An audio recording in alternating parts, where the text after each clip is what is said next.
Some of the Secret Service agents thought the gunfire, however, was from an automatic weapon fired to the right rear of the chief executive's car, possibly from a grassy knoll, and that's that knoll to which motorcycle policemen were seen racing, and where the huddled figures of a man and a woman were seen on the ground with a crowd surrounding them, which suggests, of course, that perhaps this is where the shots came from.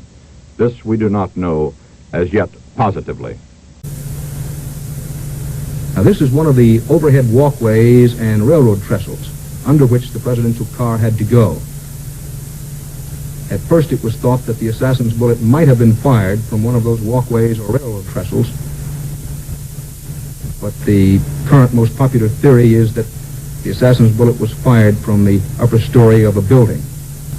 Gave reporters some early details.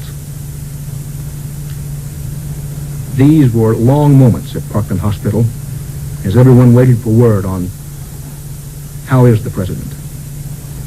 Hospital sources gave this report of the arrival at the emergency entrance to the hospital, and I quote from the hospital: "The president was lying motionless in the car.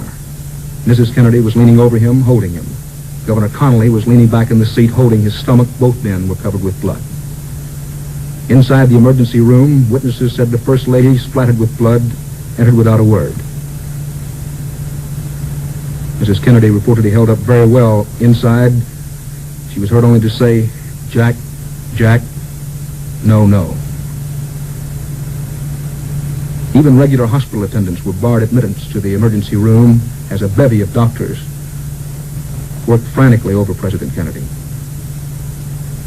But he did marry while in Russia and is said to have 1 or 2 children.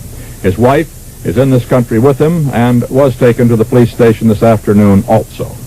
Oswald worked in the building where the murder weapon, a German-made Mauser rifle, was discovered. Oswald has been active in propaganda activities, as Bob Jones from station WWL-TV in New Orleans reports. This is Lee H. Oswald, October 16th in New Orleans, when he was handing out handbills for the Fair Play for Cuba Committee in front of the International Trade Mart.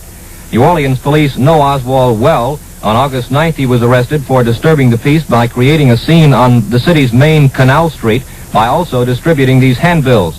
He resided in an apartment here from May 9th until August 20th, when he slipped out in the middle of the night without having paid his rent. The apartment manager said he was quiet and talked to no one. They found several of these pamphlets lying around the apartment after he had left. This is Bob Jones, WWL-TV in New Orleans. By strange coincidence, since 1840, beginning with Benjamin Harrison, over our last 8 presidents who assumed office on the even years, 2 decades apart, have died in office. And of the nation's 35 presidents, 4 have died of assassins' bullets. President Lincoln in 1865, Garfield in 1881, McKinley in 1901, and John F. Kennedy today. We interrupt this program to bring you further details on the shooting of President Kennedy. After the shots were fired and the president was seen slumped over and Governor Connolly was hit, the motorcade sped on toward the hospital. It took them perhaps 5 minutes to reach the ambulance entrance of the hospitals. Reporters there say the president was lying flat on his face in the car. A man and woman were seen scrambling on the upper level of a walkway overlooking the underpass from which they believe the shots were fired. The upper level of a walkway overlooking the underpass from which they believe the shots were fired. The upper level of a walkway overlooking the underpass from which they believe the shots were fired. The upper level of a walkway overlooking the underpass from which they believe the shots were fired. Thank you, David. This seems tangential and hardly important, but it is reported. The stock exchange closed operations after word of the attempt on President Kennedy's life, and the cotton and wool exchanges also closed. I see. Now we are returning to Dallas-Fort Worth to station WBAP-TV and newsman Tom Whalen. Again, experiencing difficulties. We will, however, make the switch when we can. Here, again, is what we know so far. President Kennedy has been wounded in an assassination attempt. He is reported in very serious, in critical condition. He has been given a blood transfusion. He is being treated at Parkland Memorial Hospital in Dallas, Texas, where the attack took place. There are reports in Dallas that a young man has been taken into custody, but there are no indications that he has been charged with anything. He is insisting he had nothing to do with the attempt on the president's life. Yes, Bob. Now, for late details, we go to newsman Tom Whalen at WBAP-TV, Fort Worth. Hang on. This is Tom Whalen in Fort Worth. WBAP newsman James Darnell in Dallas on the scene of the presidential shooting, the shooting in which President Kennedy and Governor Connally were shot, has an eyewitness interview with a Mrs. Jean Hill. Here is the interview. What is your name, ma'am? Jean Hill. From Dallas? That's right. And did you see the shooting, miss? Yes, sir. Can you describe what happened? Yes, sir. Will you do that now? They were driving along, and we were the only people in this area on our side, and the shots came from directly across the street from us. And just as the president's car became directly even with us, we took one look at him, and he was sitting there. He and Jackie were looking at a dog that was in the middle of the seat, and about that time, 2 shots rang out just as he looked up. Just as the president looked up, and these 2 shots rang out, and he grabbed his chest, and it looked like he was in pain, and he fell over in the seat, and Jackie fell over on him and said, "My God, he's been shot." And after that, more shots rang out, and the car sped away. Now, what kind of a car was that? What kind of a car was it? The president's I car. mean, where did the shots come from? The shots came from the hill. From a hill? Yes. It was just east of the underpass. Uh-huh. And, we were on the south side. Did you look up there where the shots came from, ma'am? Yes, sir. Could you see anyone? I thought I saw this man running, but I looked at the president, and for a while, and I looked up there, and I thought I saw a man running. And so, right after that, I guess I didn't have any better sense. I started running up there, too. Uh-huh. And what is your name? Jean Hill. G-E-A-N? J-E-A-N. And J-E-A-N. What's your address, Miss Hill? 9402 Bluff Creek. 9402 Bluff. That was an interview I had with Mrs. Jean Hill of Dallas a few minutes ago. President Johnson is under heavy guard and was whisked away from the hospital by White House officials. President Kennedy, we are now informed, was shot in the right temple. It was a simple matter of a bullet right through the head, said Dr. George Berkeley, the White House medical officer. Frank? Chet, we have more details, once again reestablishing contact with our station in Fort Worth, Dallas. And so, for additional information, we go to station WBAP-TV, Fort Worth, Dallas, and newsman Charles Murphy. The car wanted in connection with the assassination of President Kennedy has been stopped in Fort Worth. Police report that the suspect in the shooting is in custody. Further word will come later. Fort Worth is 30 miles west of Dallas. Just a few minutes before this report, we heard from one of our newsmen in Dallas on the scene, James Kerr, who said that a Dallas policeman, J.D. Tippett, was shot to death by an unknown man in a car minutes after the president and Governor Connally were shot. The officer was shot about 2 miles from the scene of the presidential assassination. Repeating the first of this bulletin, the car wanted in connection with the assassination of President Kennedy has been stopped in Fort Worth. At an intersection, police reported that they had the suspect in the shooting on the ground. We hope further confirmation will come on this momentarily. This is Charles Murphy reporting from WBAP-TV, Fort Worth, Dallas. Now, we have ready for you an eyewitness account of the assassination of President Kennedy. This was recorded, and the voice you will hear is that of an NBC sound man traveling with one of our television camera crews in the presidential trip to Texas. The sound is the voice of John Hofen. Yes, Bob. This is John Hofen of the NBC White House news crew traveling with the president in Dallas, Texas. We had just driven through the downtown section of Dallas, through the business area where the president had received a very tumultuous welcome. We're approaching a drive which would put us on a freeway where we would then drive to the Trade Mart, where the president was to attend a luncheon and make a speech by the Dallas citizens. As we turned down this moderate curve here, there was a loud shot. At first we thought it was a cherry bomb by some teenager. Then it was immediately followed by 2 and 3 more. Everybody sort of ducked. Then there were people falling to the ground. We did not know who was shot. Ladies and men both were screaming. David Wigman, the cameraman in the car in which I was riding, immediately jumped out, was making pictures. We did not know who was hurt. When the president's car took off with the police escort and the Secret Service in a mad dash, which turned out to be towards the hospital. We picked up one of the remaining Secret Service men who had been left behind. He went with us in a mad frenzy in this motorcade behind the president's car. We were cleared through the police lines and finally got to the hospital. As we came down the final drive there behind the emergency entrance, we were told that we could not go any further, and we stayed outside and were kept informed by Malcolm Kilduff, the Associate News Secretary on the President's staff, of what was happening. As I left the hospital to come over here to this phone, which is approximately a block away, he whispered in my ear, he says, "John, we understand the President has died. Since waiting here on the phone, they have made announcements that he has died." That was the recorded voice of John Hofen, an NBC sound man who was traveling with a television film unit in the presidential motorcade and who witnessed the assassination of President Kennedy. Now, Frank McGee, who has been keeping an open telephone line to the Parkland Memorial Hospital in Dallas, where President Kennedy died, is once again in touch with the NBC correspondent who was traveling with the president, Robert McNeil. Here now, Frank and his communications with McNeil.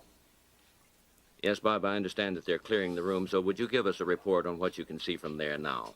Well, President Kennedy's body, Frank, President Kennedy's body? is in the emergency section. Oh, I'm sorry, Bob. I understand you can be heard directly now, so go right ahead with a straight report. President Kennedy's body is in the emergency section of this hospital at the end of a long corridor. For the past 45 minutes, the corridor has been filled with bewildered-looking White House officials, hospital interns, reporters. Now police are clearing out the entire corridor, and we believe that the president's body is about to be brought out. A bronze coffin was taken in about 15 minutes ago, and that was shortly after White House Press Secretary Malcolm Kilduff had officially announced that the president died at 1 o'clock Dallas time, that is 2 o'clock New York time, after the shooting incident in downtown Dallas. Bob, thank you very much. Does this mean you will have to leave this telephone? I can hold on for a second here, Frank, I think. Well, please do. I'll hang on as long as I can. Yes, as long as you can. And that's the word from Dallas, Bill, at this time. Thank you very much, Frank. Merrill Muller, I think you have some additional detail here. The flag at the White House has just been lowered to half-mast. We also have 2 eyewitness reports on the wire services. One eyewitness reporter, a television reporter named Mal Couch, said that he saw a gun emerging from the window of a warehouse. This warehouse was located just beyond a triple underpass through which the presidential motorcade had to go on its way into downtown Dallas. And just as the car emerged from the presidential car emerged from this underpass, 3 shots rang out. 3, not 2. We know that Mr. Kennedy was hit in the right temple and... Frank is speaking to NBC correspondent Robert McNeil. They've been in constant telephonic communication since the story first broke. Robert has been working at the hospital, and of course you can appreciate that there are times when he will be off gathering information, other times when he will come back to the phone to report to us. And so from time to time, Frank and he will confer as to whether or not he has new information that he can add to what we already know about what happened in Bob, Dallas if you'll today. stand by just a moment.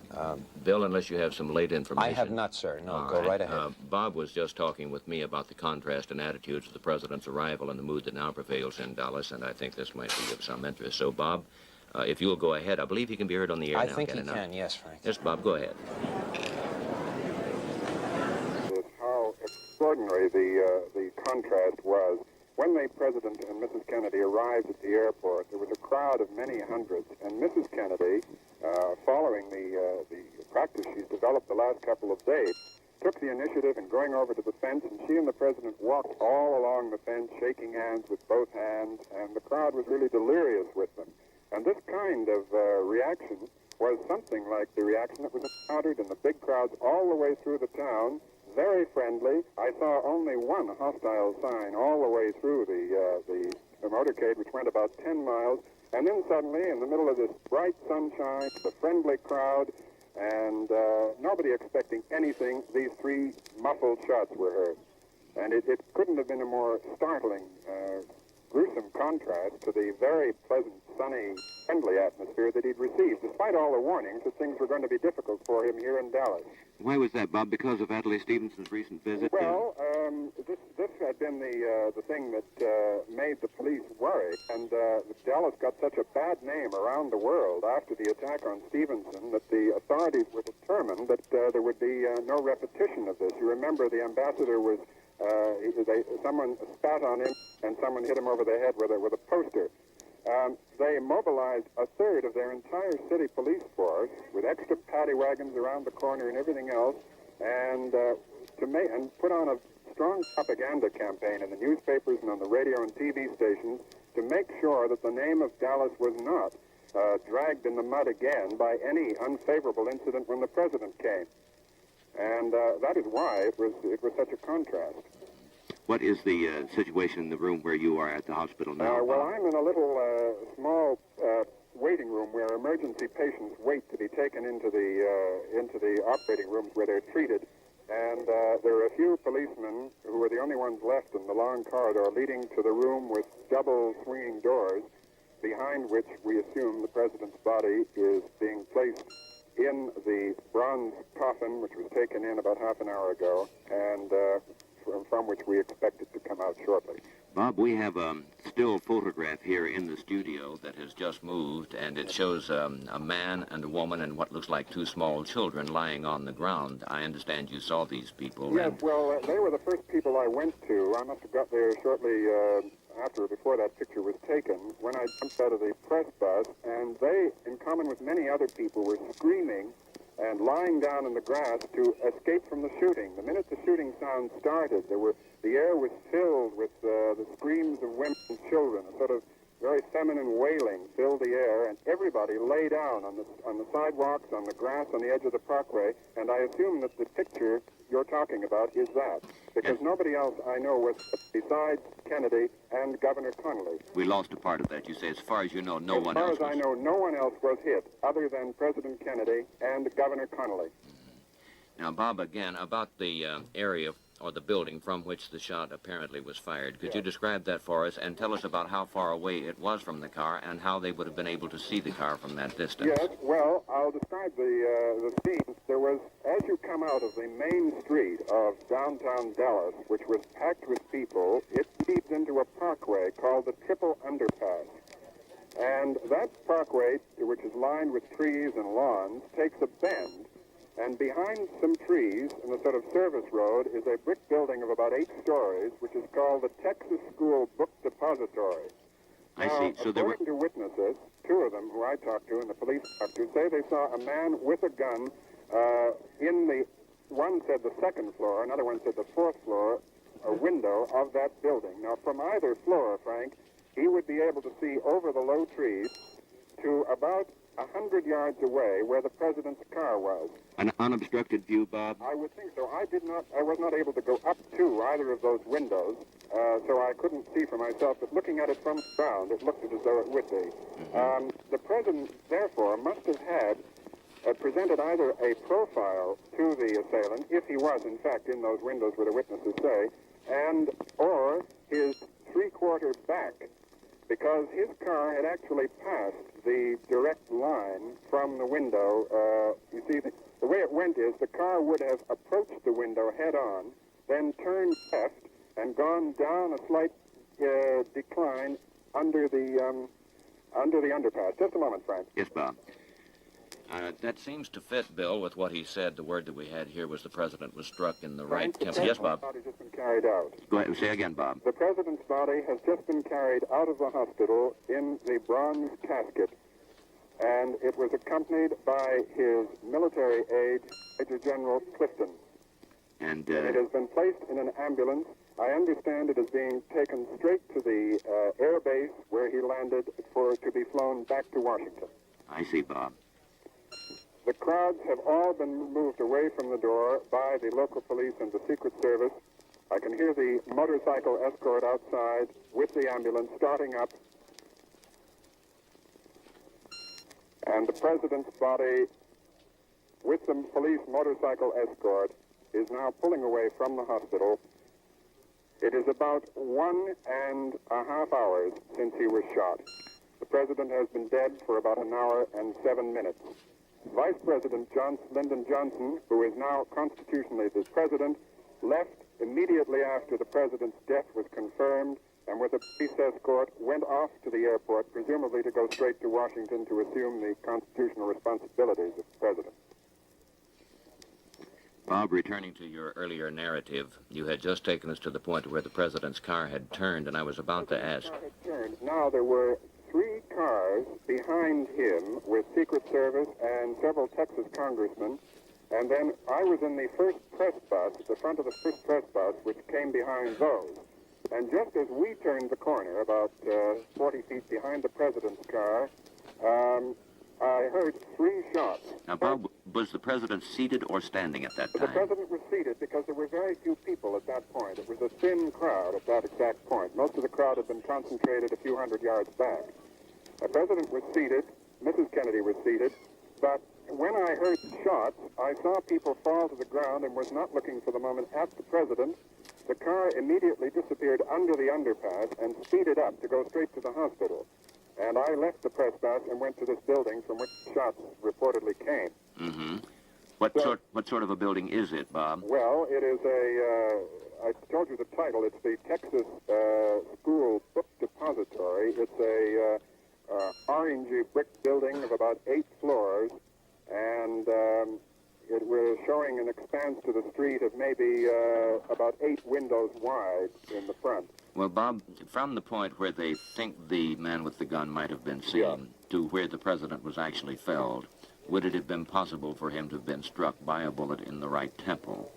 That's his I believe that if he was using a high-powered rifle with a telescopic sight, one policeman told me he understood it was a high-powered rifle. I don't know about the telescopic sight. I assume that from that distance it could be. I see.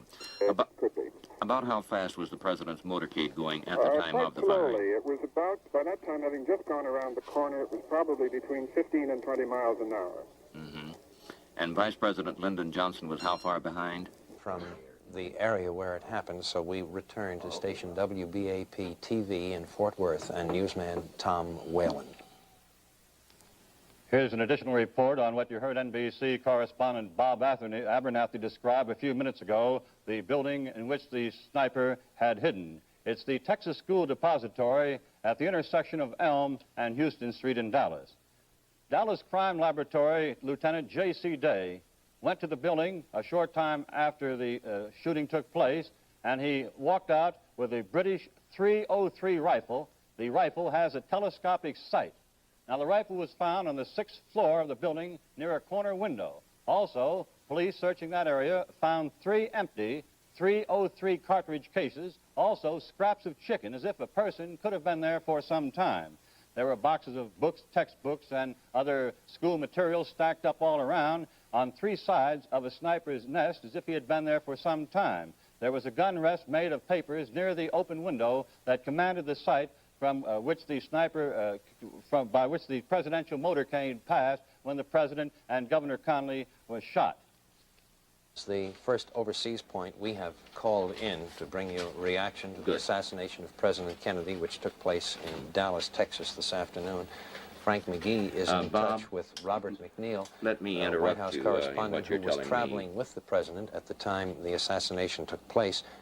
Here's Frank's conversation with McNeil. I just wanted to interrupt you to tell you that you are going on the air. You are, in fact, on the air now, so why don't you make the report direct, Bob? Go right ahead. We can have pictures, Frank, in about 15 minutes. I see, Bob. The doctors who attended President Kennedy have just reported his condition. Dr. Moment, I lost my notes here. All right, Bob. Yes, the chief attending surgeon at the hospital, Dr. Malcolm Perry, said the president was in critical condition from wounds in the neck and the head when he was brought into the hospital. Neck and head. Neck and head. He said it is possible that these were both caused by the same bullet. I see. I'll just tell you what the doctor said. He said they immediately attempted resuscitation. The professor of neurosurgery at the hospital, Dr. Clark, was called in, and several other doctors. They arrived, but the president's condition at that time did not allow any sign of resuscitation. He was critically ill and moribund, that is, near death. They attempted respiration. They gave him oxygen, anesthetic. They performed a tracheotomy, that is, making an opening into the neck to assist breathing. They gave him blood and fluid, and also chest in the tube to remove any possibility of air getting into the pleural space. They attached an electric cardiograph to monitor his heartbeat, but shortly after that, his heart failed, and they tried external massage to produce a heart movement again. This was without any success. They did achieve, for a brief moment, a faint pulse, but the president finally died at 1 o'clock, about 25 minutes after he was brought into the hospital. They said that the brain wound in the president's head involved a great loss of blood and a great loss of brain tissue. The brain wound was in the back of his head, slightly to the right, which, Frank, would fit with the picture I gave you earlier. Yes, Bob. Of the president having his back to the assailant, if this hypothesis that the assailant was in the building I described is true. But this conflicts with the fact that the wound in the neck, the doctors say, was in the front of the neck, just below the Adam's apple. Now, it could have been that there were two bullets. One struck him as he faced the assailant, the other as the car turned the corner. Or perhaps one bullet just struck him from the front in the neck and then went up the brain. In any case, the president never regained consciousness. The president was unconscious from the moment he was struck until he died. Unconscious and near death from that moment. I see, Bob. And is there not an arrow there? The arrow, yes, Frank, should be pointing to the 5th floor window from which it is believed the fatal shots were fired. There were photographers who said they saw a rifle being pulled in from the window. And you can see the people gathered outside the building. And then the rifle itself, I believe we have a picture of it. Yes, there should be one there of the rifle being removed from the building. There it is, variously described as a 303. Perhaps all the experts could recognize it immediately, but it obviously has a telescopic sight on it. And the best we can make out now, the president's motorcade had really traveled perhaps a few yards beyond this point, and that the fatal shots that were fired from behind and struck him in the back of the head, and then incongruously some way another bullet struck him in the front of the neck. And the next street over, we watched the president come by and gave him the applaud that is due the office of the President of the United States, and as he turned left, 2 or 3 shots rang out. We thought they were firecrackers until, I thought they did, until the last shot rang out and we heard people screaming. And we rushed over in time to see a policeman standing behind one of the fire poles, looking around as if for some place to shoot, someone to shoot at. I'd like to remind you here that as the news comes into the newsroom, we will be on the air. We'll have our eyewitness people here in just a moment. Vicki, would you see if they need some coffee or something? These people are awfully shaken up. They come awfully close.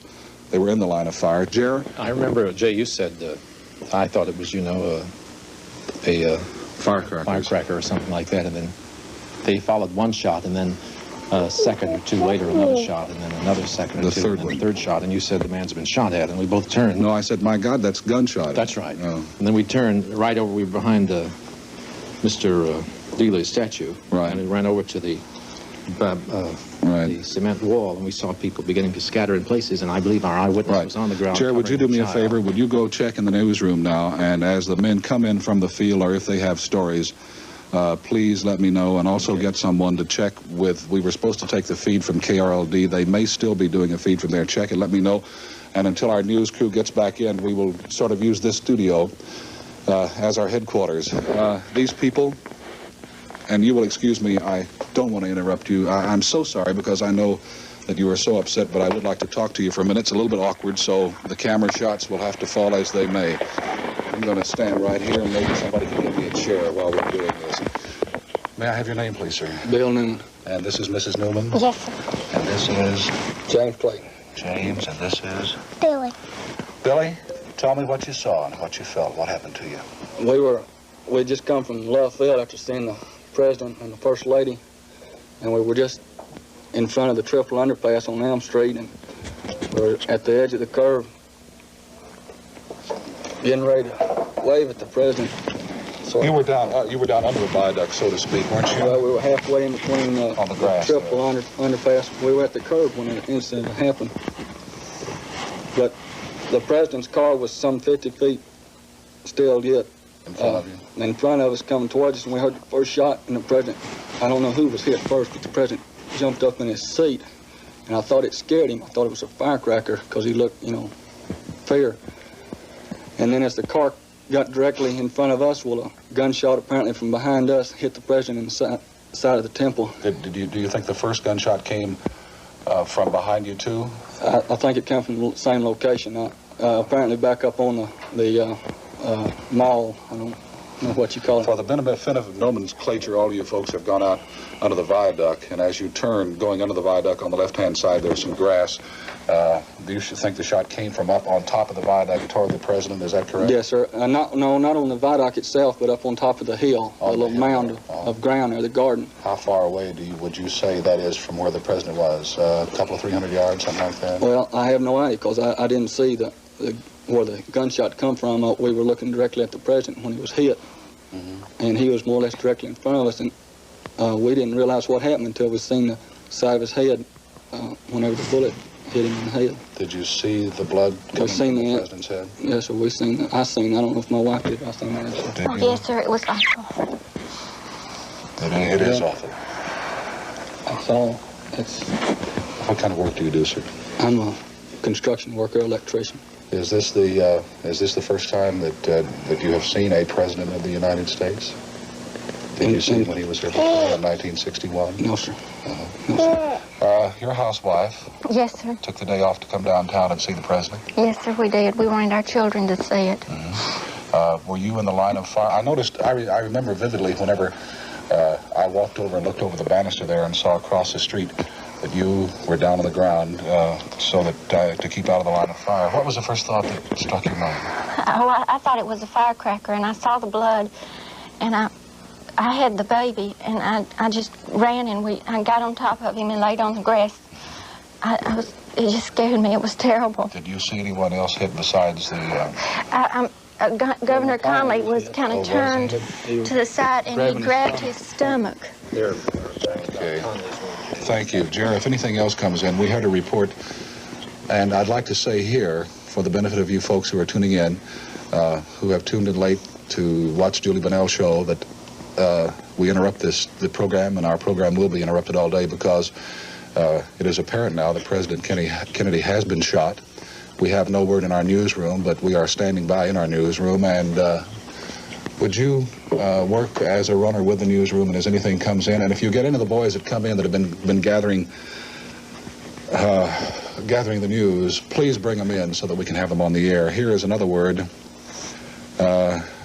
We know, as we carried here, and all the stations carried this morning, the president spoke this morning in Fort Worth. He flew to Dallas, and that coverage was on. He landed here about 1:30, between 1:35 and 1:40. Vicki, did you get the coffee for the people? Bring it on in. He was to deliver a speech at 1 o'clock this afternoon, and he was on a motorcade and only about, I guess, 2 or 3 miles from where he was to make the speech in the Trade Mart whenever this terrible, disastrous thing happened, and it happened in our city. Secret Service agents that were in the car immediately began following the president. They pulled automatic rifles. I was an eyewitness to one of the policemen standing there behind a light pole, and you'll excuse me if I'm frustrated, you would be too, standing there with a pistol in his hand. The bubble of the president's car was down when the shots rang out. In fact, if I remember correctly, when they took off from the airport, there was no bubble on the car. The president slumped over in the back seat face down. Conley lay on the floor of the rear seat. Wounds in the governor's chest were clearly visible. This is from the United Press. The wounds indicated that an automatic weapon was used. 3 loud bursts of gunfire were heard before the president and the governor fell. Just a few minutes before, Jerry Haynes and I, the president smiling and his lovely wife smiling. Do you have any idea which direction? I'm sorry, I forgot your name. I forgot my name at this stage. Mr. Newman, do you have any idea which direction?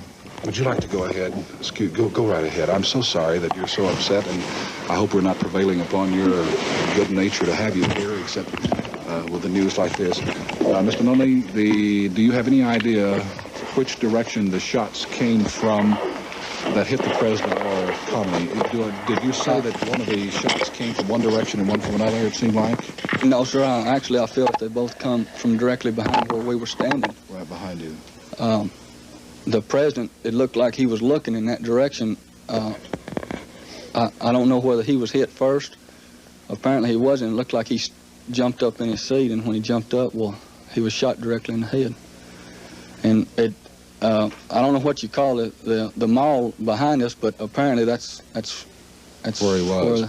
I know that a few minutes after that, when I came over there and asked you people if you would be kind enough to come over and be on our station today, I know that the police were all taking off up the ramp and over. Everybody was going in that direction. Toward the railroad. Yes, sir. Cars back over in there. I just hope the man that shot the president, I just hope they don't kill him. I hope he lives. I hope he just lives to regret what he did. And that's all the comment. The presidential advisor. Excuse me. Jerry Haynes, you know Jerry, our Mr. Peppermint. Jerry and I were within 100 yards of where the president was shot. And Jerry, you'll have to, there's another mic here somewhere. Can we excuse our impromptu, here we go. Can we turn this, is this one on now, Bobby? On the Associated Press, someone had asked one of the presidential advisors or companions for any news, and he refused to comment. They asked if he had been wounded fatally. And this was about 5 minutes ago. That came over about the same time I brought that bulletin in. Do we have a report yet from Parkland Hospital? Is there any word from there? No. Here in Dallas, Eddie Barker, the news director of KRLD, bringing you up to date. The reason that the mobile unit was set up at the Trade Mart that at 1 o'clock today, President Kennedy was scheduled to make a speech.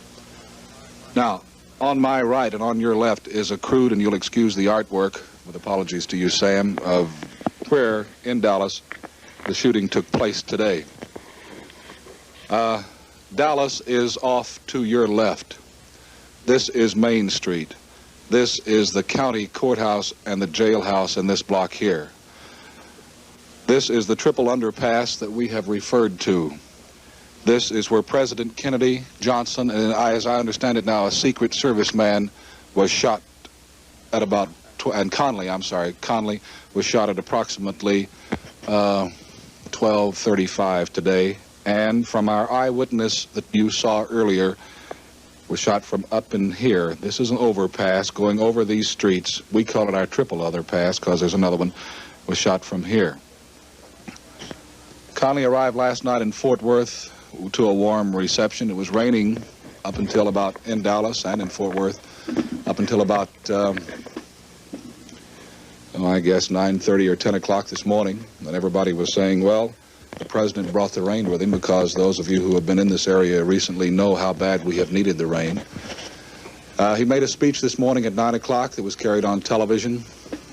Control room here in New York that Washington was standing by with a report, but we've been unable to reach them at this moment. I'm sure that in a matter of seconds, perhaps in another minute or two, we will be able to reach Washington. Did you have something else, Ed Silverman? I just thought we might recap for those who probably heard about it just a few moments ago. I think that's a good idea. It did happen that the president and Governor Connolly were shot on their motorcade as it entered an underpass while going through downtown Dallas. And when the shots were first fired, there were thought to be 3. That later was confirmed there were 4 shots. The president fell over face down. Governor Connolly apparently was wounded in the body. He fell forward. Mrs. Kennedy leaped up and cried, "Oh no," and tried to hold the president's head up. Blood was seen on the president's head. And a Secret Service agent apparently was shot by one of the assassin's bullets as well. And, of course, you have them from there on. Thanks very much, Ed. In case you did join us late or had not heard the news, those are the facts. Who is at the hospital and has been in touch with people at the scene. Ed, is there anything new there? No, there is nothing new, Ron. Bill left the phone to check with the sheriff's office. He did confirm the death of the Secret Service agent, the fact that at least a dozen eyewitnesses have been brought in for interrogation, and the fact that one suspect has been picked up. And also the fact that one of the Secret Service agents was killed. The Secret Service agents normally walk directly beside the car on either side. We do not see any in this photograph, but usually 2 or 3 Secret Service agents will walk on either side of the car so that they are there to spot anyone who looks like a troublemaker. I didn't get a clear look at her face. Obviously, she is grief-stricken at this stage, but she was walking calmly by the side of the casket as it was carried out of the hospital and placed in an ambulance. All right, Bob, just to recap this, would you give us the very latest that you have on the president and the situation there, and some of the reaction there, too? I know it's been quite a shock to all. Well, actually, we have gotten little official word from the White House. We got the announcement something like a half an hour ago that the president was dead. There has still been no official words from the doctors who were in attendance. It's known, of course, that the president was killed by one shot that struck him in the right temple. I can recap briefly the tragic chain of events.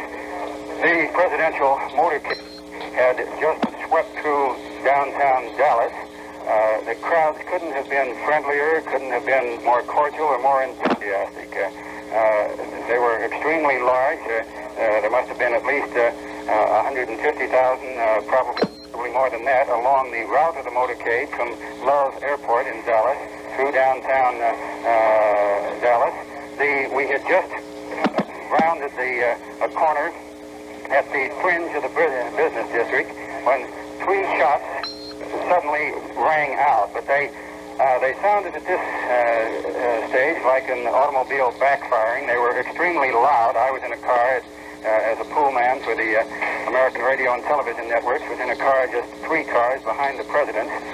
We heard the shots very clearly, but it was almost inconceivable at that stage that this was an assassination. About no more than 2 or 3 seconds elapsed before the car that the president was traveling. This was an open limousine that had been sent out from the White House fleet in Washington. This car came to an immediate stop. The Secret Service follow car. Some of the agents piled out, then almost immediately leaped back in. We saw one of them pull out a submachine gun. They leaped back into the car, and the motorcade took off very rapidly. It had just entered a thruway. The motorcade did something like 60 miles an hour to Parkland Memorial Hospital, which is some 3 or 4 miles away. The car I was in kept up with the motorcade. We were some 50 feet behind the car carrying the president when he entered the hospital grounds. We, of course, all out of the car and went immediately to the side of his car. At that point, the president was lying prone in the back seat of the car, his head cradled by Mrs. Kennedy. He was holding one hand over his head. Apparently, he had, when he had been shot, he had clutched his hand to his face. He was absolutely motionless. I think someone who was more experienced at this sort of disaster might have recognized immediately that the president had been mortally wounded. I stood at the side of the car for some a minute or two while a stretcher was wheeled out. During this period, the president made no motion at all. The First Lady, again, sat rather holding his head. Then he was lifted by 3 3 or 4 Secret Service agents, again with Mrs. Kennedy standing by, actually holding on to him during this period. He was lifted by the agents and placed on the stretcher, wheeled immediately into the emergency ward of the hospital. At this point, Governor Connolly, who had also, of course, been shot and is still in critical condition, was lying sort of half stretched out in the front seat of this the same open limousine. The only persons besides the Secret Service agents in the car with the president were Governor Connolly, and the First Lady. When the president was wheeled into the hospital, Governor Connolly was still lying, again, half stretched out on the front seat of the car. I was surprised at this stage. I had noticed while we were waiting for the stretcher to be wheeled up for Mr. Kennedy, the vice president, who had been traveling in a car behind the president, had gotten out, and with someone by his side, the vice president appeared to be clutching his chest. He walked into the hospital, perhaps a minute or so before Mr. Kennedy was placed aboard the... There have since, of course, been unconfirmed reports that the vice president has suffered a heart attack. From the time the president arrived at the hospital, we went through almost an hour without any medical word at all. The corridor where he had been wheeled into the emergency ward was closed off to all but Secret Service agents. Senator Yarborough of Texas, who had also been in the procession and in the car with Lynn Johnson, sat weeping quietly in a small hospital room off the corridor. The Secret Service maintained extremely strict precautions during this stage. No one, and that meant absolutely no one, was permitted down the corridor within 50 feet of the emergency room where the president then lay. The official word that the president was dead was, this announcement was made in the lobby of the White House almost an hour after he had been shot. The only development since that time, and we have still had no further medical details from any of the doctors in attendance, the only further development came just a few minutes ago when the president, the bronze casket bearing the president's body was out of the hospital, placed in an ambulance and taken to a Dallas funeral home.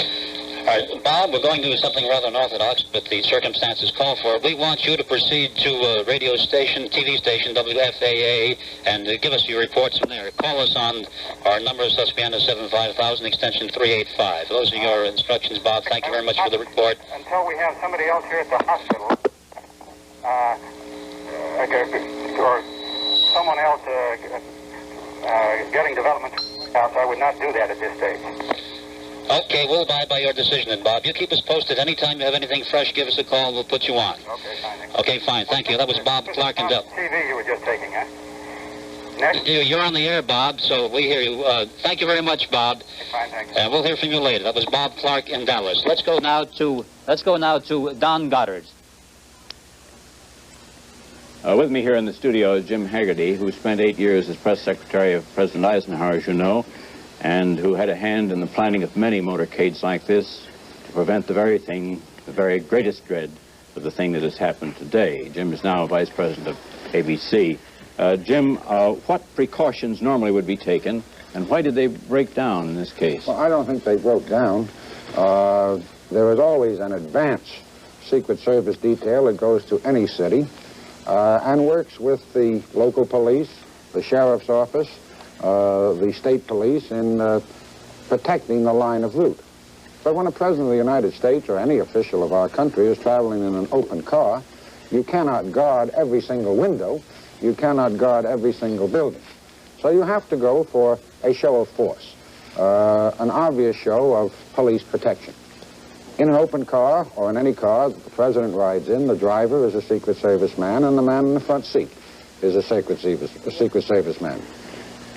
Immediately following the presidential car, there is at least one and sometimes two follow-up Secret Service cars. The drivers of those cars are members of the Secret Service, and the occupants are Secret Service and special assigned men from the municipal police force or the state police force or the sheriff's office. I have seen many motorcades talked to many officials of law enforcement agencies throughout our country and around the world. And each of them say the same thing, that a rifle shot, particularly from a window of a building, is pretty tough to guard against. But the President of the United States, a man in that office, has to be completely fatalist about his own welfare. And fearless. And fearless. And all of our presidents, I think, have been that way. The very fact that at least a suspect has been seized shows that the security was working to a certain point. But this has happened. Attempts have happened before. Ron Cochran has reported the other events in front of Blair House in 1950 with President Truman, in Miami with President-elect Roosevelt. But the thing that this one, a little different than any others, was that this was a rifle apparently used with a marksman. In the past, there only one other man outside of the Puerto Ricans who fired at a president that knew how to shoot a firearm was John Wilkes Booth. All of the other attempts on the lives of the presidents have been by screwballs who have fired a gun for the first time in their life at the President of the United States. Jim, we now have some film, fresh film in Dallas, and we will go to our Dallas newsroom for that. Jay Watson and Bob Walker at WFAA-TV in Dallas, the ABC News Information Center for this area. The eyes of the nation and the hearts of the nation are with Mrs. Kennedy today, and the eyes of Dallas, Texas are held in shame.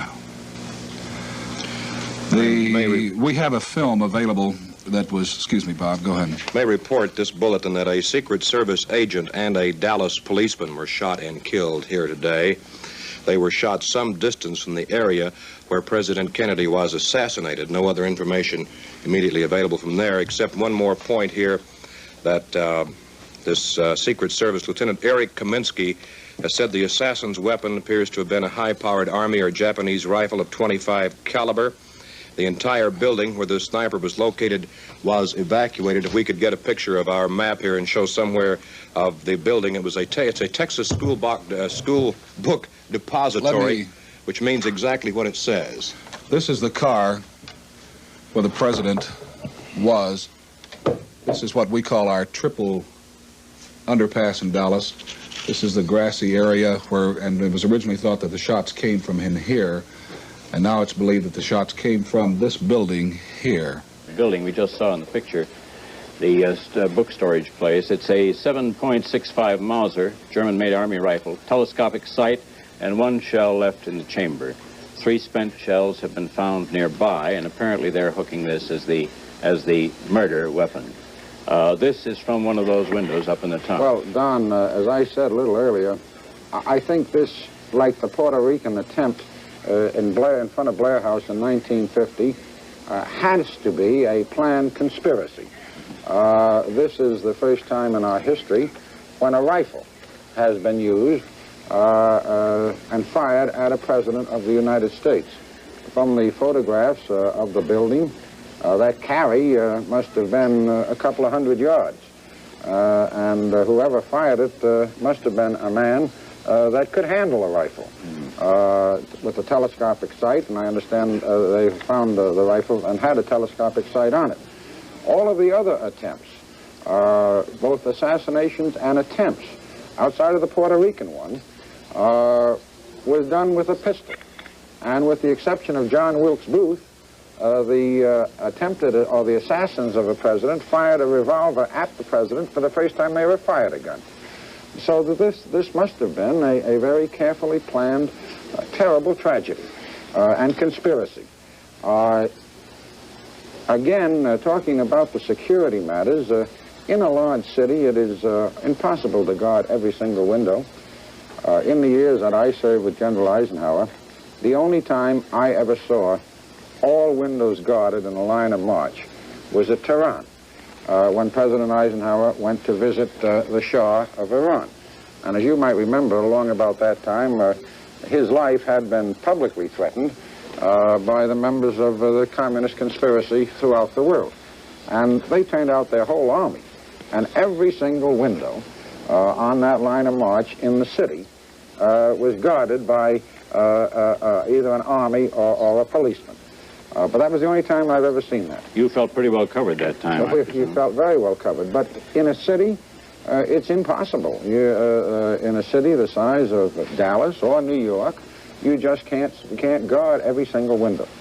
But it happened. And these are the risks that a president always takes. I'm sure that every single president, I know President Eisenhower personally, in the back of his mind always realized that there was a chance where some vindictive person or a screwball or somebody like that would take a shot at him. It's bootless, Jim, to talk about what might have happened, but would that bubble have bounced bullets if it had been closed? I can't speak with any authority on the bubble that is now used. I can with the bubble that was used by President Eisenhower, and that was not bulletproof. The bottom of the car that President Eisenhower used, and I would assume is the same with President Kennedy, is armor-plated. Yes. And that is for grenades that might be tossed, or a mine, or something like that.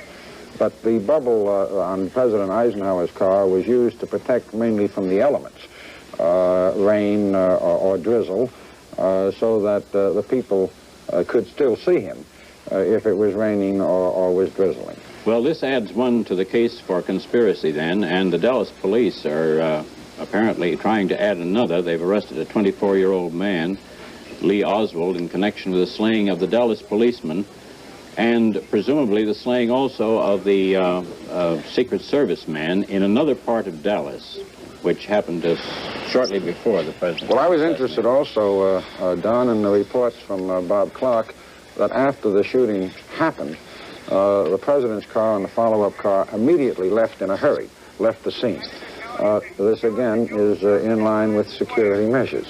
And if anything happens, they get out of that place fast in case there are other people in the crowd that are ready. Yes. Jim? Well, how did it happen? Who saw it happen? We have some eyewitness reports. ABC's Bill Lord interviewed some people. First, a Dallas policeman, an eyewitness to the shooting. Jim Cheney. I understand that you were riding next to the president's car when the assassination took place. I was riding on the right rear fender. What happened? Well, we had proceeded west on Elm Street at approximately 15 to 20 miles an hour. When we heard the first shot, I thought it was a motorcycle backfiring. And I looked back over to my left, and also President Kennedy looked back over his left shoulder. Then when the second shot came, I looked back just in time to see the president struck in the face by the second bullet. He slung forward into Ms. Kennedy's lap, and when it was apparent to me that we were being fired upon, I went ahead of the president's car to inform Chief Curry that the president had been hit, and then he instructed us over there to take him to Parkland Hospital, and he had Parkland Hospital stand by. I went on up ahead of notify the officers that were leading the escort that he had been hit and was going to have to move out. You did not see the person who fired the shot? No, sir. It was back over my right shoulder. What preventive measures had been taken to preclude such an incident? I don't know what had done that part of town. All right, fine. Thank you. Let's go. This patrolman was so close to the president that following the 3 shots, his uniform was spattered with blood. There were many witnesses to the assassination, many of them people who had come to town early in the day to find a place to watch the president and the First Lady, and I talked to one who saw it happen and took a picture.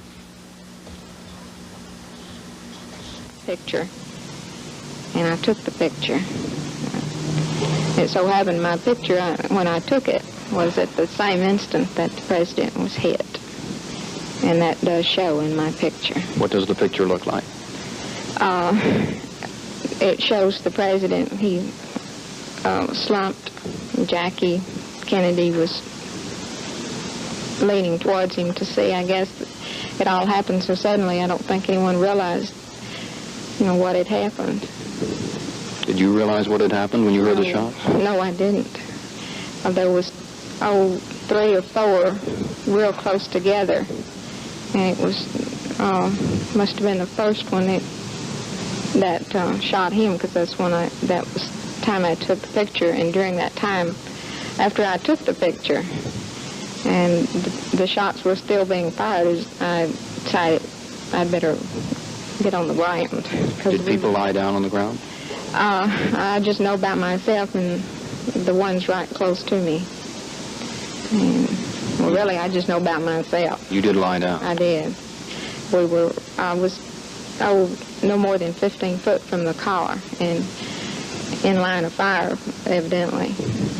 Did Mrs. Kennedy scream on the first shot? I don't know about the first shot, but she did scream. She says, "My God, he's been hit, or he's been shot." And the president fell in Mrs. Kennedy's arms? No, I think he just slumped into the seat. She jumped up over him, and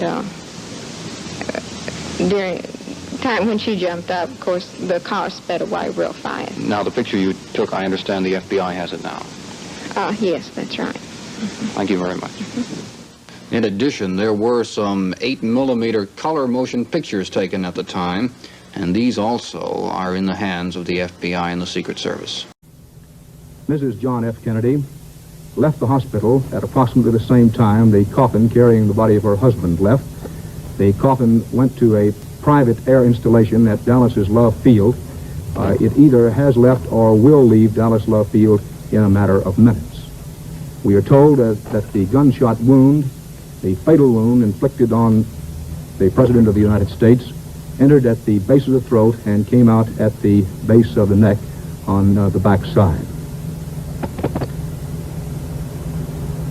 And the best we can make out now, the president's motorcade had really traveled perhaps a few yards beyond this point, and that the fatal shots that were fired from behind and struck him in the back of the head. And then, incongruously, some way, another bullet struck him in the front of the neck. One reporter, Frank, who was traveling in the motorcade, says it's his guess that the assassin had about a 45-degree angle on the president, so that it was not head-on or directly from the rear, but on the side. When asked to specify about the wound, the doctor said the president was shot in the forehead. President Kennedy, we are now informed, was shot in the right temple. It was a simple matter of a bullet right through the head, said Dr. George Berkeley, the White House medical officer. We know that Mr. Kennedy was hit in the right temple. This late bulletin, the president was shot in the right temple. It was a simple matter of a bullet right through the head. This is a quote from Dr. George Berkeley, the White House medical officer. Governor Connally could very possibly have been shot in the back with the assassin's bullets still coming from the front of the car. He rode in a small jump seat in the center of the back of the specially built presidential limousine, specially built for such public performances such as this. Vice President Johnson under heavy guard right now, with assassins obviously still at large, because this apparently is the work of more than one man. A cluster of rifle bullets, husks from bullets, have been found on the 5th floor of the Sexton building, from which the assassination attempt and successful assassination attempt began. The wounds indicated that an automatic weapon was used. You're listening to KBOX 1480 in Dallas. The Secret Service tells KBOX News that President Kennedy was apparently shot by a high-powered Army or Japanese rifle, about 25 caliber. First reports said that President Kennedy was shot from an overpass. You would imagine these quarters became swarmed with investigators, Secret Service. There's the window there. The window right there where the fatal bullet was fired. The fatal shots were apparently fired from a 5th floor window, and that is where the spent shells have been found. Interestingly, the murder weapon itself was found on the 6th floor, which indicated that the assassin ran upstairs in an effort to hide the weapon before leaving the building. Dallas Crime Laboratory Lieutenant J.C. Day went to the building a short time after the shooting took place and he walked out with a British .303 rifle. The rifle has a telescopic sight. Now, the rifle was found on the 6th floor of the building near a corner window. Also, police searching that area found 3 empty .303 cartridge cases, also scraps of chicken, as if the person could have been there for some time. Now, we are starting to get conflicting reports on weapons. There was one that it was a .303 rifle, and that 3 spent .303 cartridges were found on the 5th floor of this building, along with some remnants of chicken, indicating that the sniper staked himself out for quite a while before firing the fatal shot today. Now there is another word that a Mauser has been found, a 7.65 Mauser. It's a German army rifle which had a telescopic sight with 1 shell left in the chamber. 3 spent shells were found nearby. What this means, whether this is the weapon or the other, we do not know. Possibly the Mauser is measured in millimeters and might come close to being a .303, Frank. Wounds in the governor's chest were clearly visible. The wounds indicated an automatic weapon had been used. Police say this is believed to be a .30 caliber pistol, a rather rifle. Do you know exactly what kind of gun that they found over at the book? Yes, sir. They have just found the weapon that they believe is the assassination weapon. It is an Argentine 6.5 Mauser that had a 4-power scope on it. Also, in this same area, they found a bag of chicken. They found several bottles of soft drink. And in other words, the man had been planted there for some time. This is an Argentine-made bolt-action rifle of World War II vintage. You can see the telescopic sight. We have heard that the definite identification has been made of the type of rifle used in the assassination of President Kennedy. It was not a Mauser, as has been reported through most of yesterday and today. Mauser German-made rifle with the sniper scope sights that was found on the German-built Mauser with the sniper scope that was used to kill President Kennedy. 7.65 Mauser, German rifle, familiar to those who served in World War II. Place. It's a 7.65 Mauser, German-made army rifle, telescopic sight, and 1 shell left in the chamber. 3 spent shells have been found nearby, and apparently they're hooking this as the murder weapon. Sniper scope, high-powered Mauser The Dallas rifle. Sheriff's Department said the rifle had been found in a staircase on the 5th floor of a building near the scene of the assassination. It was a 7.65 Mauser. A German Mauser, I believe. There is another word that a Mauser has been found. Mauser. Oswald worked in the building where the murder weapon, a German-made Mauser rifle, was one still found in the Mauser with which the assassin was apparently armed. We are told that the gunshot wound, the fatal wound inflicted on the President of the United States, entered at the base of the throat and came out at the base of the neck on the back side.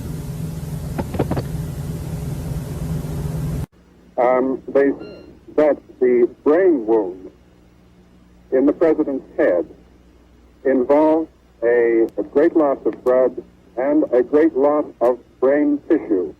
The brain wound was in the back of his head, slightly to the right, which, Frank, would fit with the picture I gave you earlier of the president having his back to the assailant. If this hypothesis that the assailant was in the building I described is true, but this conflicts with the fact that the wound in the neck, the doctors say, was in the front of the neck, just below the Adam's apple.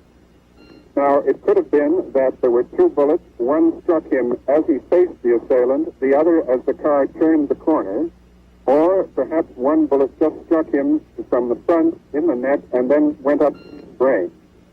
In any case, the president never regained consciousness. And the best we can make out now, the president's motorcade had really traveled perhaps a few yards beyond this point, and that the fatal shots that were fired from behind and struck him in the back of the head, and then incongruously some way another bullet struck him in the front of the neck. One reporter, Frank, who was traveling in the motorcade, says it's his guess that the assassin had about a 45-degree angle on the president, so that it was not head-on or directly from the rear, but on the side. Well, actually, we have gotten little official word from the White House. We got the announcement something like a half an hour ago that the president was dead. There has still been no official words from the doctors who were in attendance. It's known, of course, that the president was killed by one shot that struck him in the right temple. This is the car where the president was. This is what we call our triple underpass in Dallas. This is the grassy area where, and it was originally thought that the shots came from in here, and now it's believed that the shots came from this building here. We have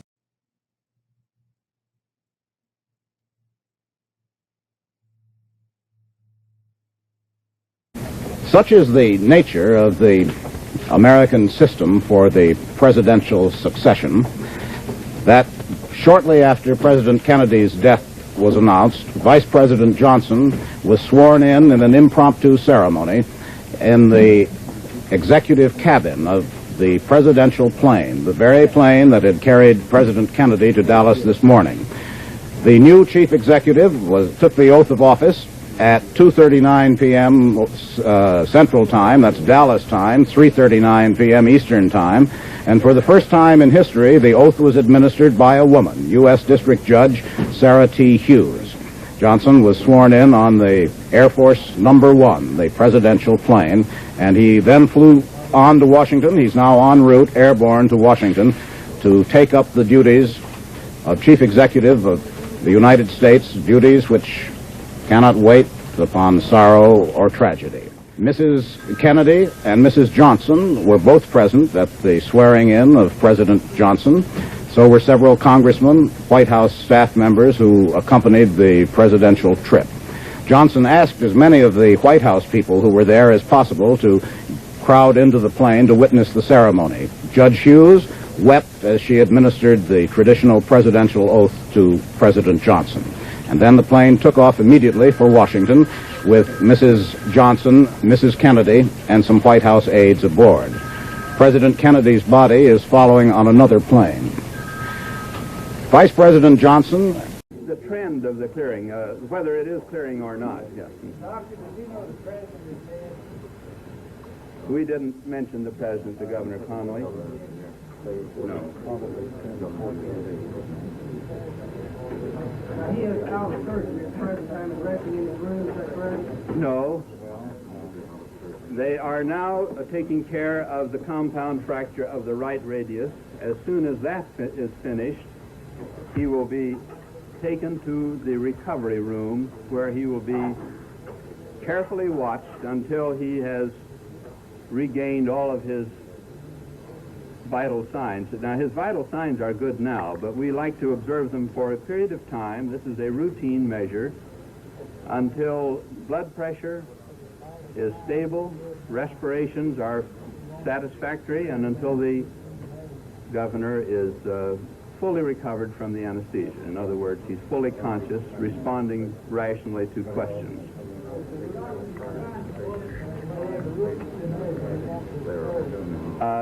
This is being taken care of. The bullet is in the leg. It hasn't been removed. This is a very insignificant factor, though. It will be removed. Left eye, but there's no significant injury to the left eye. Before he goes to the recovery room. His vital signs are good now, but we like to observe them for a period of time. This is a routine measure until blood pressure is stable, respirations are satisfactory, and until the governor is fully recovered from the anesthesia. In other words, he's fully conscious, responding rationally to questions. They're asking now if a bullet was found in his leg. The bullet is in the leg. It hasn't been removed. This is a very insignificant factor, though. It will be removed. Left eye, but there's no significant injury to the left eye. Before he goes to the recovery room. It was asked, when will it be removed? They're not asking, will he stay at this hospital? The Dallas Sheriff's Department said the rifle had been found in a staircase on the 5th floor of a building near the scene of the assassination. It was a 7.65 Mauser. The German-made Army rifle had a telescopic sight with 1 shell left in the chamber. 3 spent shells were found nearby. In Dallas, Texas, the flags draped. The young people were out of school to see the President of the United States. The youngsters of all ages. There comes the motorcade preceding the President. The car in the middle there is also filled with police officers. There's the President of the United States.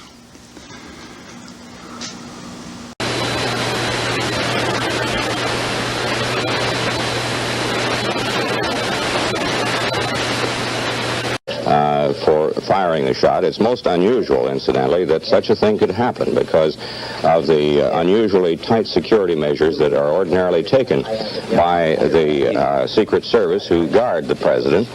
And normally, any vantage point, a rooftop, and windows which command a parade route are carefully scrutinized and carefully guarded, and men are usually posted on rooftops along a parade route, particularly if there is any reason at all to suppose that there might be someone in the area who would have such ideas as assassination in his mind regarding the President. These precautions, of course, are taken by the Secret Service for all presidents, as they have been for many years. I don't know how long the other man has worked. What type of establishment? How Oswald got to the other side of town? Is there anything that can come up of that? Did he get over by a bus, by a car? He couldn't have walked. I don't know. We have heard that he was picked up by a Negro in a car. That is not confirmed. No, it's not confirmed as far as I know. Are you looking for the Negro? We would like to know about him. If it is so, we would certainly like to find him. Chief Curry, could you detail for us what led you to Oswald? Let's go back now to Dallas and to Dan Rather. We have just returned from seeing a complete motion picture of the moments immediately preceding and the moments of President Kennedy's assassination. The motion picture shows the limousine carrying in the front seat 2 Secret Service men, in the middle or jump seat Governor and Mrs. John Connally of Texas, and in the rear seat President and Mrs. Kennedy, a single Secret Service man standing on the back bumper. The top of the black Lincoln convertible down. The car made a turn, a left turn off of Houston Street onto Elm Street on the fringe of Dallas's downtown area. That turn made directly below the 6th floor window from which the assassin's bullets came. After the left turn was completed, the automobile, with only one car in front of it, a Secret Service car immediately in front, the President's car proceeded about 35 yards from the base of the building in which the assassin was. President Kennedy and Governor Connally were seated on the same side of the open car, the side facing the building. Mrs. Kennedy and Mrs. Connally on the side of the car opposite the assassin. President Kennedy is clearly shown to put his right hand up to the side of his face as if to either brush back his hair or perhaps rub his eyebrow. Mrs. Kennedy at that instant is looking away, that is, not looking at the President.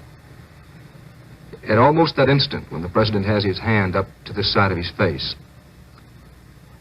he lurches forward, something in this manner. The first shot had hit him. Mrs. Kennedy appeared not to notice. But Governor Connally, in the seat right in front of the President, and by the way, the governor had his suit coat open. His suit was not buttoned.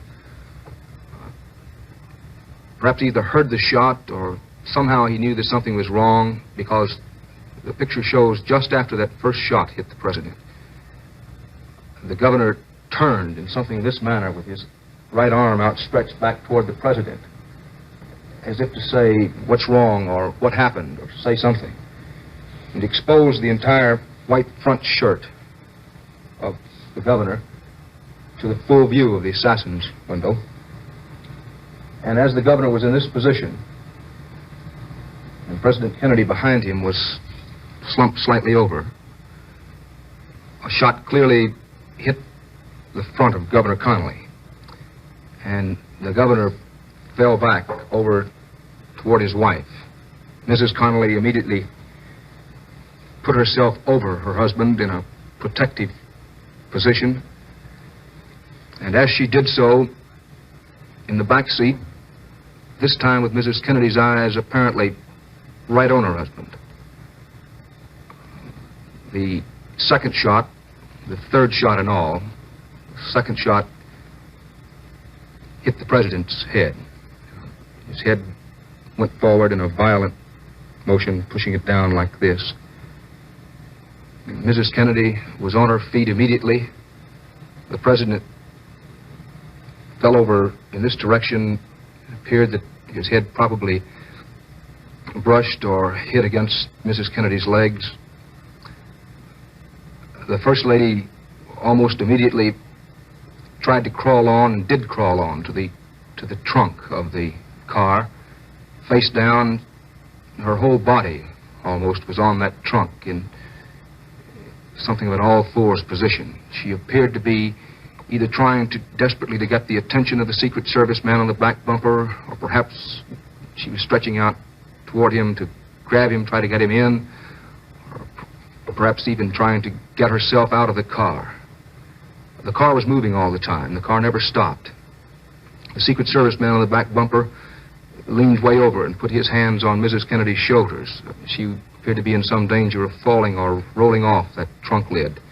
And he pushed her back into the back seat of the car. In the front seat, a Secret Service man with a phone in his hand. And the car speeded up and sped away. It never stopped. The car never paused. That's what the film of the assassination showed. The film was taken by an amateur photographer who had placed himself in an advantageous position. 8mm color film. This is Dan Rather in Dallas. And now let's go down to Dallas and Dan Rather. In Dallas, with Lee Oswald, the man accused of assassinating President Kennedy, dead, the big question now is, what kind of man shot Lee Oswald, and why? We have in the studios of our affiliate station KRLD-TV here in Dallas, Bill DeMar, who is a nightclub MC, a comedian by profession. Bill worked in the nightclub owned by Jack Ruby. Jack Rubinstein is his real name, known in Dallas circles as Jack Ruby. Bill, how long had you been working at the Carousel Club owned by Jack Rubinstein? This time about 2 weeks. You had worked for him before, had you? 3 times before. This is my 4th time here. The Carousel Club is located right in downtown Dallas. What kind of place is it? Well, it's a nightclub that has about 5 or 6 exotic dancers and a whole combo. Is it a pretty rough place? No. There's a lot of people that have said to me when they came up to me after shows or between shows that they liked the place because it was intimate. What kind of man is Jack Rubinstein? Well, if you know him, he's a pretty good type guy. He always treated me right, and we always got along real well. I consider him more of a friend than an employer. Is he an extrovert? Is he a handshaking, backslapping, rather loud type person? In a way, yes. Yes. Kind of impulsive. He'd change from one thing to the other.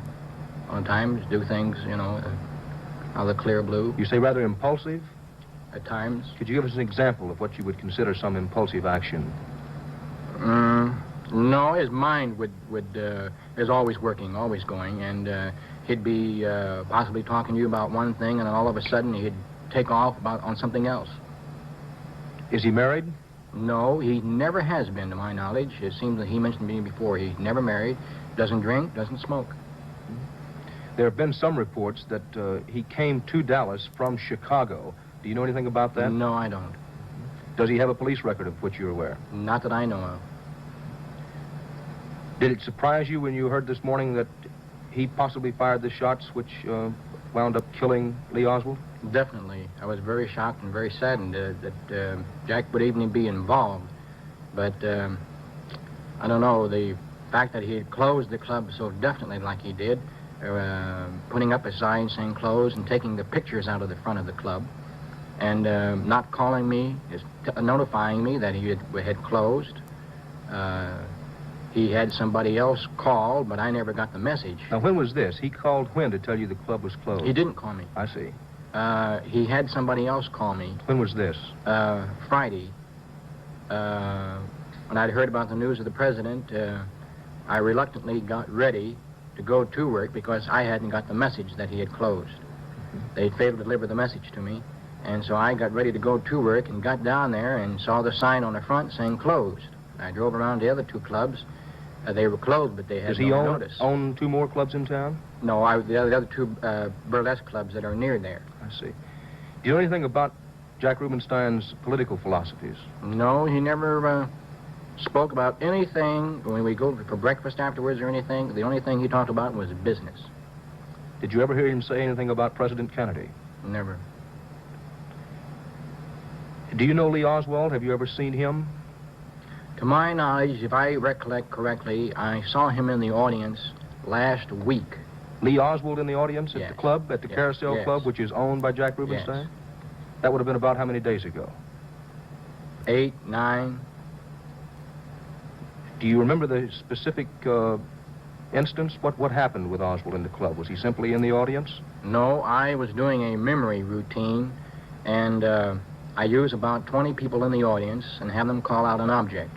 And then at random, I call the objects back to them, whoever wants their object called first or second, whatever the case may be. And it seems to me he was one of the people, after seeing his picture in the paper, I remember seeing him in the audience as one of the people that gave me an object. Did Jack Rubenstein speak with Oswald, to your knowledge? No, I didn't see him. I don't think Jack even knew he was in there. You don't think Rubenstein knew that Oswald was in the club? It's such a strange coincidence that he would be in the club. Do you think it possible that Rubenstein knew him? I don't think so. I don't know for sure. Could you possibly be mistaken about Oswald? Being in the club? Yes. Well, I don't know. I remember the face, and I do remember faces. In your own mind, you're certain it was Oswald? Yes. Have you made an effort to see Jack Rubenstein since the shooting this morning? No, I had thought about going down there now because, like I say, he's more of a friend than an employer, and I did want to see him. Before all this happened, would you have thought that Rubenstein was the type of man capable of such violence? No. Jack acted a little harshly sometimes, but nothing like this. I wouldn't have thought he did anything like this. What do you mean he acted harshly sometimes? In dealing with his employees? No, when employees and sometimes customers, if they got a little out of hand, why, he was ready to put them out. Do you know whether he carried a gun on his person as a matter of general course? Yes. He carried it in a bag when he went back and forth to work.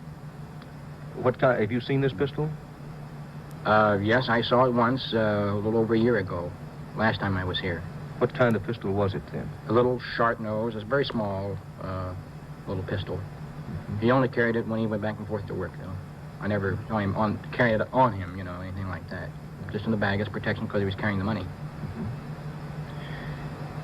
We have a police photograph that I think we can pick up on camera of the accused man, Jack Rubenstein. Let's see if we can get that picture of Rubenstein on camera. We've been speaking with Bill DeMar, a professional entertainer who has been a master of ceremonies at the Carousel Club in downtown Dallas, a club owned by Jack Rubenstein. Bill, there have been some reports that Rubenstein did own, either now or sometime in the recent past, another club in town. Do you know anything about that? The Vegas. The old Vegas Club. Yeah, is it still in operation? It was until he closed it because of the president's death. But so far as you know, he did own that club in addition to the Carousel? Yes. To my knowledge, he did. Do you ever recall seeing any unsavory characters, people that you might associate with the underworld around the club? No. Let's see now if we can get the picture, the police picture of Jack Rubenstein. It's a profile and a head-on shot of the man accused of assassinating, the man who was accused of assassinating President Kennedy. This is Dan Rather in Dallas, Texas. Back now to Walter Cronkite in New York. A macabre, ironic footnote to the news of this day from Houston. Houston Police Chief H. Buddy McGill revealed tonight that police in his city received 4 telephone calls yesterday threatening the president's life while he was in Houston. The information was turned over to the Secret Service, and McGill said the president should wear his bulletproof vest. Another is, and apparently this is correct, that one of the Secret Service agents whose job it was to guard the life of the president was killed in his line of duty. Well, it's to the effect that a Secret Service agent and a Dallas policeman have been shot and killed some distance away from the area where President Kennedy was assassinated, and no other information was immediately available. Now, there was an earlier report, Frank, from WBAP-TV that a Dallas policeman had been shot to death approximately 2 miles from the scene where the assassination of President Kennedy took place. This seems to be the same policeman, but that a Secret Service agent was killed in addition. A Secret Service agent apparently was shot by one of the assassin's bullets as well. Bill left the phone to check with the sheriff's office. He did confirm the death of the Secret Service agent. One of the Secret Service men traveling with President Kennedy was killed by the gunfire today. We have not received word that any others were wounded. May report this bulletin that a Secret Service agent and a Dallas policeman were shot and killed here today. They were shot some distance from the area where President Kennedy was assassinated. No other information immediately available from there, except one more point here that this Secret Service Lieutenant Eric Kaminsky has said the assassin's weapon appears to have been a high-powered Army or Japanese rifle of .25 caliber. And also the fact that one of the Secret Service agents was killed. The President of the United States has been assassinated, and also one of the Secret Service men assigned to guard him against such an occurrence which happened here this afternoon. I'll repeat that. It's official now. 2 deaths this afternoon at the hands of an assassin.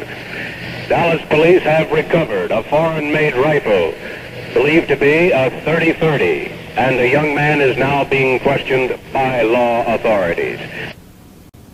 And the word just in, a Secret Service man, has also expired. Governor Connolly, who was wounded in the wrist and the left shoulder, is now under surgery here at Parkland Hospital. Bill Hampton, KBOX News.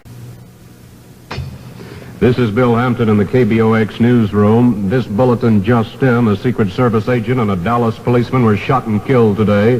They were shot some distance from the area where President Kennedy was assassinated. No other information on these other 2 deaths immediately available. A policeman who was cut on the face in the scuffle quoted Oswald as saying, "Well, it's all over now. I've killed me a cop and the president. I'm going to get me 2 more. 2 law enforcement agency officers killed, a Dallas detective and a Secret Service man." And now here's a late report from Dallas police. One Secret Service agent reportedly was killed in the assassin's attempt. The Secret Service men have been in Dallas throughout the week, paving the way for this trip, hoping that it would go smoothly. But no, this has not been the case today. In fact, it has gone tragically at this moment. It has been confirmed that a Secret Service agent was killed as well. We had an unofficial report that he had been killed during the assassination attempt, and now it is official. Not only the president has been killed, but a Secret Service agent assigned to guard his life also was killed by the assassin. Well, what kind of man was this now dead Lee Harvey Oswald? Harry Reasoner tells us about the accused assassin in this report recorded just before Oswald's death. Who is Lee Harvey Oswald, who was shot today? This man who Dallas police say killed John F. Kennedy. We don't know the whole story. We may never know the whole story. But we do know that his big passion in life was politics, leftist politics. One man who debated him in New Orleans says that Oswald spouted communist propaganda like a machine.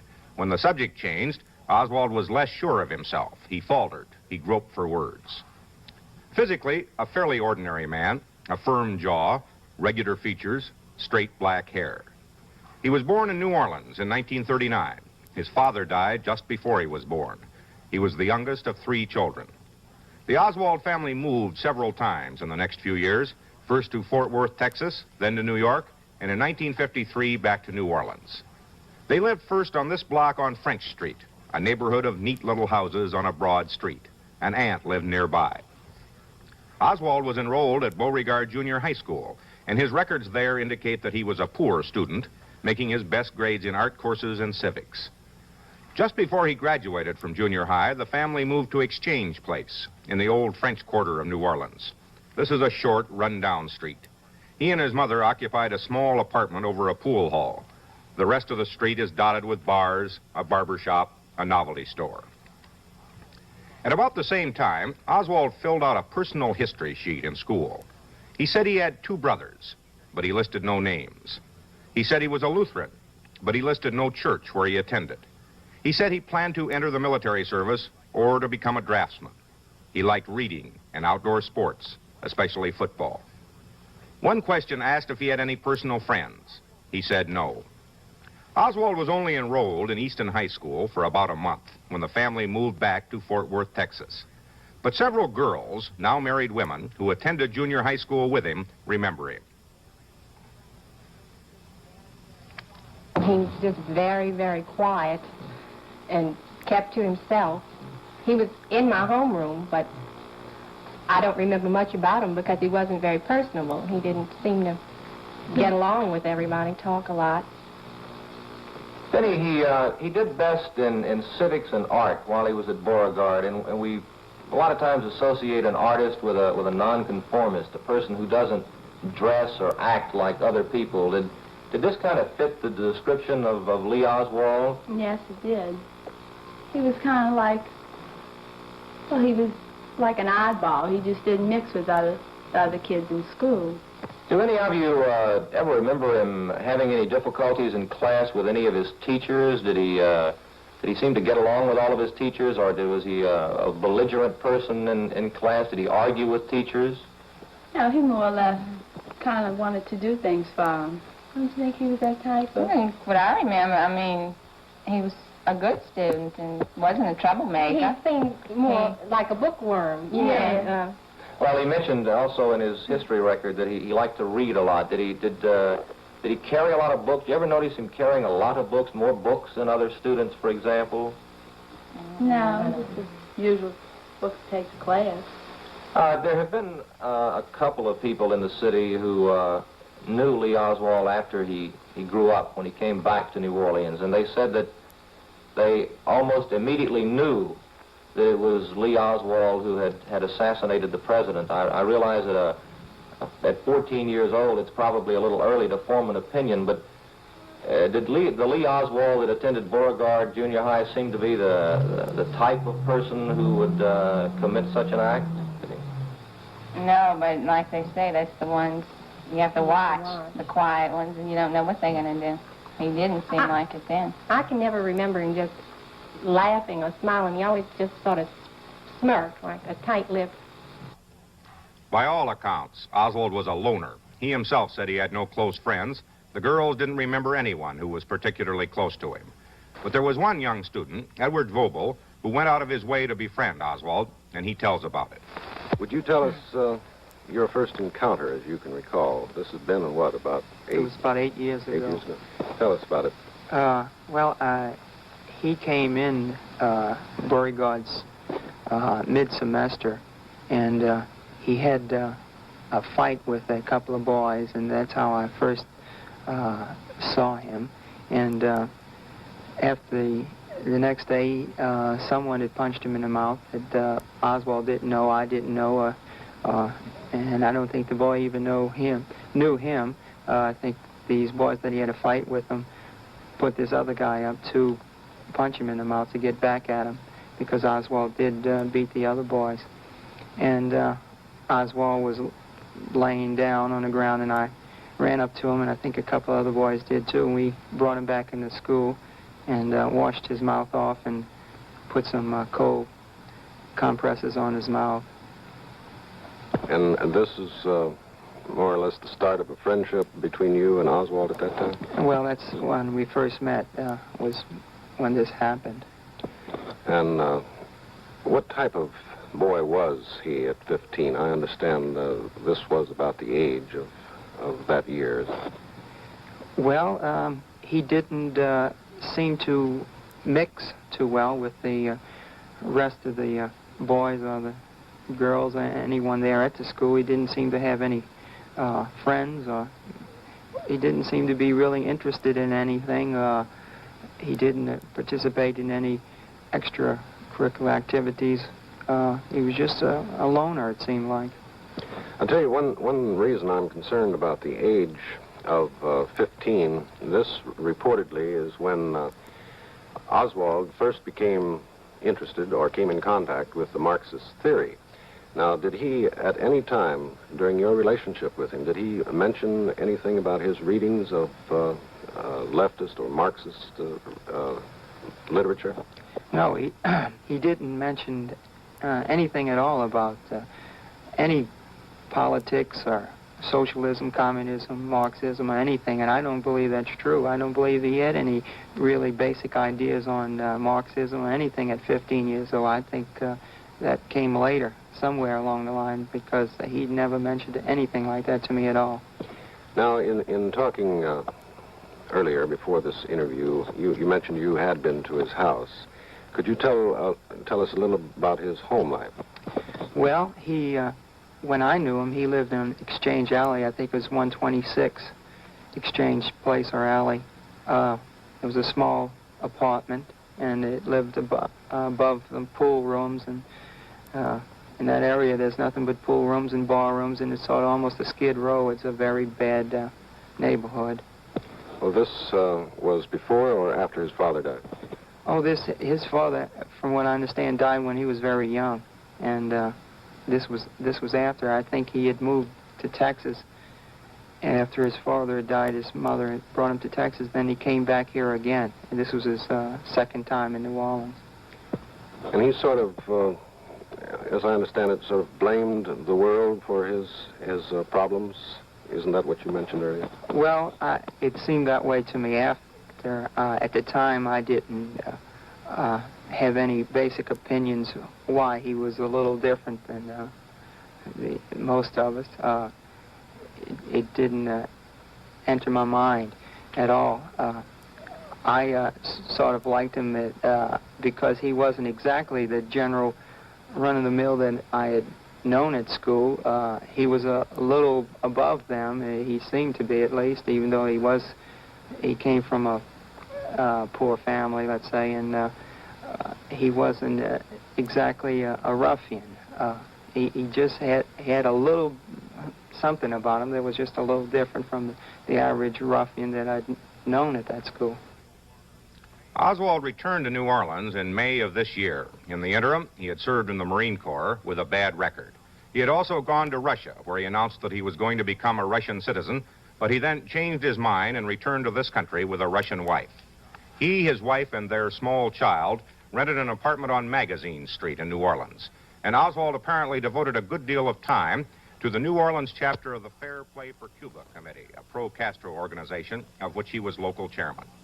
Last August 16th, Oswald and an unidentified young man distributed pamphlets promoting the Fair Play for Cuba Committee on a New Orleans street corner. Not too many people seemed interested. A week before, Oswald got into a fight with 3 Cuban exiles because of the leaflets and was charged with disturbing the peace. He listed his occupation at the time as mechanic, and he was released after paying a $10 fine. At about this time, Oswald sent his wife and young child to live with his mother in Texas. Then, in the middle of the night, he himself left, leaving unpaid a half-month's rent. His movements since then are not known to us until Friday morning, when it is known that he was in the building from which the fatal shots were fired at John F. Kennedy.